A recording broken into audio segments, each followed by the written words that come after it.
Ce sentiment vous est familier. Le repas est terminé et le sommeil commence à se faire sentir.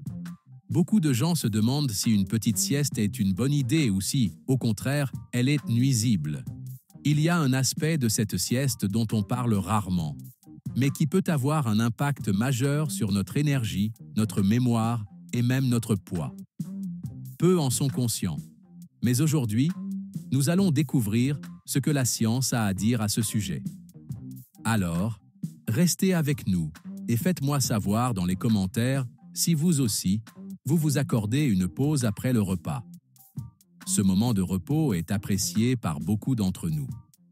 Après tout, la sensation de détente, la lourdeur des paupières et l'envie de fermer les yeux un instant sont souvent irrésistibles. Mais cette pause est-elle vraiment bénéfique? Ou bien entrave-t-elle la digestion et nuit-elle au sommeil nocturne? Certaines personnes pensent que faire la sieste après manger est le chemin tout tracé vers la paresse. D'autres, au contraire, soutiennent qu'elle est fondamentale pour la récupération du corps. Qu'en dit la science? Il suffit d'observer la nature pour constater que ce comportement est plus courant qu'on ne le pense.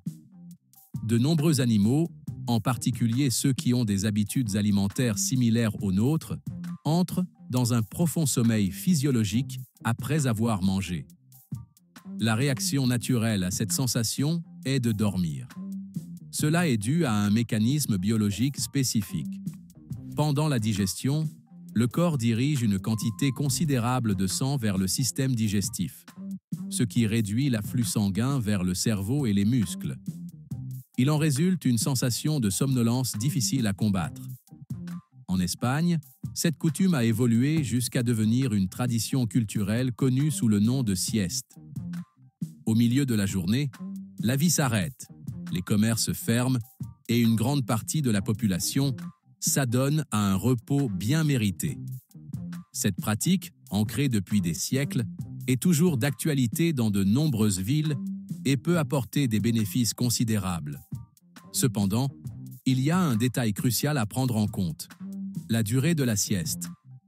Si le temps de repos est trop long, au lieu d'une injection d'énergie, c'est une fatigue encore plus importante que l'on ressentira au réveil. Cela est dû au fait que les siestes longues font entrer le corps dans une phase de sommeil profond, et se réveiller brusquement peut provoquer une désorientation et une faiblesse.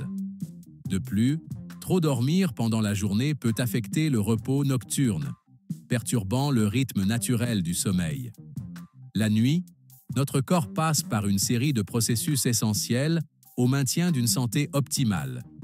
C'est pendant cette période que sont produites des hormones importantes, comme l'hormone de croissance, responsable de la régénération cellulaire. De plus, c'est pendant le repos nocturne que la testostérone, une hormone fondamentale pour maintenir l'énergie, la sensation de bien-être et même la bonne humeur, est libérée en plus grande quantité. Lorsque notre repos nocturne n'est pas adéquat, les niveaux de cortisol, l'hormone du stress, augmentent considérablement. Cela peut entraîner une irritabilité accrue, un vieillissement prématuré de la peau et même un affaiblissement du système immunitaire. Cela signifie que, bien que la sieste après le repas puisse avoir ses avantages, il est essentiel qu'elle ne se prolonge pas trop longtemps. La durée idéale se situe entre 15 et 30 minutes. Ce laps de temps est suffisant pour renouveler les énergies, améliorer l'humeur et augmenter la concentration. Cependant, dépasser la barre des 40 minutes peut avoir l'effet inverse, rendant la conciliation du sommeil le soir plus difficile et nuisant à sa qualité. Quant à ceux qui s'inquiètent pour la digestion, il n'y a aucune raison de s'alarmer. Dormir après avoir mangé ne nuit absolument pas au travail du système digestif. Au contraire, cela peut même l'améliorer. Le corps étant détendu, il peut consacrer davantage d'énergie à la digestion, la rendant plus efficace. Pour ceux qui doutent encore des bienfaits de cette pratique, la science a déjà confirmé son efficacité. Une étude a analysé 2 groupes, l'un faisant la sieste après le repas et l'autre ne dormant pas pendant la journée. Les scientifiques ont découvert que les personnes qui se reposaient avaient plus d'énergie, l'esprit plus clair et se sentait de meilleure humeur pendant le reste de la journée. En revanche, celles qui renonçaient à la sieste se sentaient plus somnolentes, avaient des difficultés de concentration et l'esprit plus lent.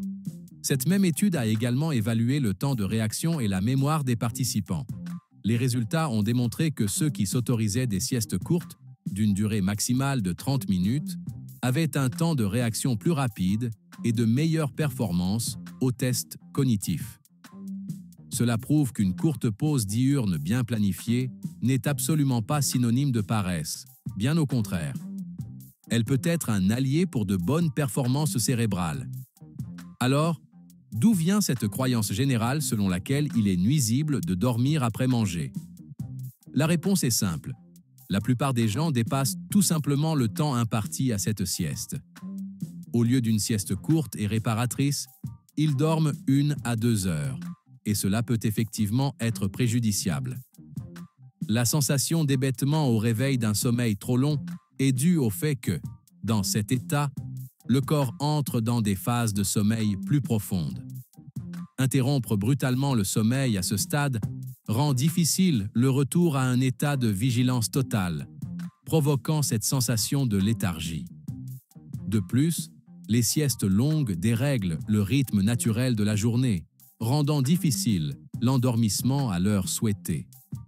Par conséquent, pour profiter des bienfaits de la sieste, il suffit de suivre la règle d'or. La limiter à une durée de 15 à 30 minutes après le repas. Tout comme un café serré le matin procure de l'énergie, une sieste bien calculée l'après-midi peut donner un nouvel élan pour affronter le reste de la journée. Et si l'on vous accuse de paresse, vous avez désormais la réponse idéale.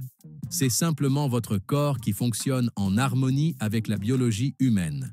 Et maintenant, c'est à vous. Avez-vous l'habitude de faire la sieste après manger? Quelle est la durée idéale de votre pause?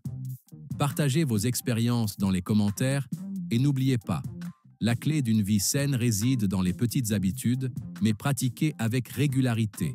Des changements mineurs dans la routine quotidienne peuvent conduire à des résultats surprenants. Si vous avez aimé cette vidéo, n'hésitez pas à liker et à vous abonner à la chaîne pour ne pas manquer les prochains épisodes. À bientôt!